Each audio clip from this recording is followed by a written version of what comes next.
Hi అండి, అందరికీ నమస్కారం. ఈరోజు వీడియోలో చేపల కూర అండి, మెత్తల కూర. అది కూడా ఇలా ముళ్ళులు తీసేసి వండారంటే చాలా టేస్టీగా ఉంటుంది. అది కూడా చిన్నపిల్లలు పెద్దవాళ్ళకి ఇలా ముళ్ళులు తీసేసి వండారంటే వాళ్ళు కూడా ఇష్టంగా తింటారు. ఈ చేపలు హెల్త్కి చాలా మంచిదండి. పిల్లలకి ఇలా చేసి పెట్టారంటే చాలా ఇష్టంగా తింటారు. ఇప్పుడు అది ఎలా చేయాలో చూద్దాం. ముందుగా ఒక అరకిలో ఇలా మెత్తలు తీసుకోవాలండి. ఇలా తీసుకుని దీనికి బాగా పులుసు ఉంటుంది. ఆ పులుసు బాగా నీట్గా కడిగేయాలి. ఉప్పేసి కడిగిన తర్వాత బాగా 5-6 సార్లు ఉప్పు పసుపు వేసి మరొకసారి బాగా కడగాలి. ఇలా కడిగిన తర్వాత ఒక బౌల్ తీసుకుని స్టవ్ వెలిగించి అందులో వాటర్ పోసుకొని వాటర్లో కొద్దిగా ఉప్పు, ఒక 1/2 స్పూన్ వరకు పసుపు వేసుకోవాలి.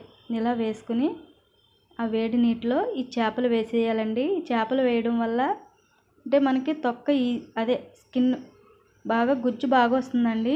దేనికి అది సెపరేట్ అయిపోతుంది. ఇలా వేయడం వల్ల ఈజీగా కూడా కర్రీ చేసుకోవచ్చు. ఇలా వేసుకున్న తర్వాత ఒక పొంగు వస్తే చాలండి. అలా ఒక పొంగు వచ్చిన తర్వాత స్టవ్ ఆపేసి వాటర్ అన్నీ వంపేసుకుని చల్లారనివ్వాలి. బాగా వేడిగా కాలిపోతుందండి. ఇలా చల్లారిన తర్వాత ఇలా సెపరేట్గా ముళ్ళు, గుంజికి గుంజు సెపరేట్ చేసేయాలన్నమాట.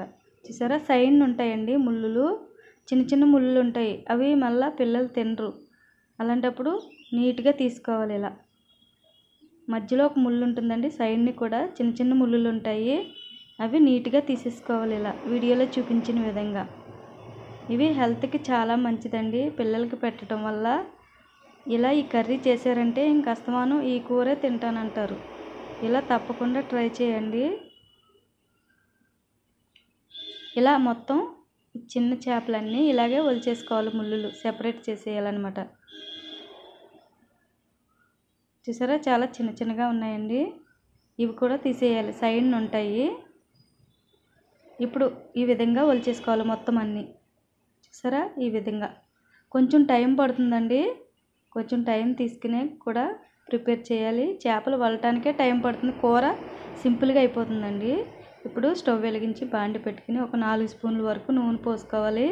అందులో 2 లవంగ మొగ్గలు, కొద్దిగా కరివేపాకు, చిన్న ముక్క దాల్చిన చెక్క వేసి అవి వేగిన తర్వాత ఇలా 3 ఉల్లిపాయల వరకు సన్నగా కట్ చేసుకోవాలి. ఇలా కట్ చేసిన తర్వాత దీన్ని బాగా ఫ్రై చేసుకున్న తర్వాత చూసారు, ఇలా లైట్ గోల్డెన్ కలర్ రావాలండి. చిన్న మంట మీదే వేపుకోవాలి. ఇలా వేపిన తర్వాత ఇప్పుడు ఇందులో ఒక టమాటా, ఒక 2-3 పచ్చిమిర్చి. టమాటా ఇష్టం లేని వారు స్కిప్ చేయొచ్చండి. నేనైతే ఒకటే చిన్నది వేసాను. ఇలా ఈ టమాటాలు కూడా బాగా మగ్గనివ్వాలి. ఇలా ఒకసారి కలిపి కొద్దిగా సరిపడా ఉప్పు వేసేసుకోవాలండి. ఉప్పు వేసిన తర్వాత బాగా కలుపుకొని మూత పెట్టి మగ్గనివ్వాలి. ఆయిల్ పైకి వచ్చేంత వరకు చిన్న మంట మీద మగ్గనివ్వాలండి. సింపుల్గా అయిపోతుందండి. ఈ కూర చాలా ఈజీగా అయిపోతుంది. చేపలు వలటమే పని అండి. ఇలా ఆయిల్ సెపరేట్ అవుతున్నప్పుడు ఇలా ఒకసారి కలుపుకొని ఇందులో 1 స్పూన్ వరకు అల్లం వెల్లుల్లి పేస్ట్ వేసుకోవాలి.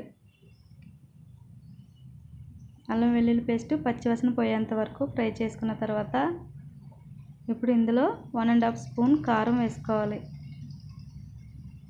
ఈ కారం కూడా బాగా ఫ్రై చేసుకోవాలి. ఇలా ఫ్రై అయిన తర్వాత ఇలా ఆయిల్ సెపరేట్ అయిన తర్వాత ఇప్పుడు ఇందులో ఒలుచుకున్న చేపలు వేసేయాలి.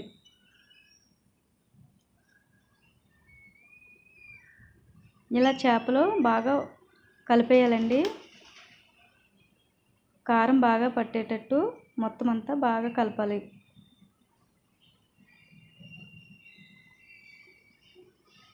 ఇలా కలిపి మూత పెట్టి మగ్గనివ్వాలండి. మధ్యలో కలుపుతూ మూత పెట్టి మగ్గనివ్వాలి ఒక 3 నిమిషాల వరకు. ఇలా మగ్గిన తర్వాత మూత తీసి ఒకసారి బాగా కలుపుకోవాలి. చాలా సింపుల్గా అయిపోతుందండి కర్రీ. ఒక 5-6 నిమిషాల్లో 10 నిమిషాల్లో కూర రెడీ అయిపోతుంది ఈజీగా. ఇలా బాగా కలుపుకోవాలి. ఇలా కలిపిన తర్వాత ఇందులో ఒక 1/2 స్పూన్ వరకు మసాలా పొడి వేసుకుని కొద్దిగా వాటర్ పోసుకోవాలండి. ఎక్కువ వద్దు. ఒక చిన్న గ్లాసుడు వాటర్ పోసుకోవాలి. ఈ వీడియోలో చూపించిన విధంగా. చూసారా, అస్సలు వేయలేదండి, చాలా తక్కువ వేసాను. ఇలా బాగా కలిపి వాటర్, మసాలా పొడి బాగా కలిపి మూత పెట్టి మగ్గనివ్వాలి. చూసారా, అంతేనండి. ఇలా మగ్గిన తర్వాత మూత తీసి మరొకసారి బాగా కలుపుకోవాలి. ఇలా కలుపుకుంటూ ఉండాలి 1 నిమిషం వరకు. ఇలా కలుపుకుంటూ ఉండి ఇప్పుడు ఇందులో కొత్తిమీర జల్లుకొని స్టవ్ ఆపేసుకోవటమేనండి. చూసారా ఎంత బాగుందో కర్రీ. ఈ వీడియో కనుక మీకు నచ్చినట్టయితే తప్పకుండా ట్రై చేయండి. మా వీడియో కనుక ఫస్ట్ టైం చూసినట్టయితే తప్పకుండా సబ్స్క్రైబ్ చేసుకోండి. Thanks for watching.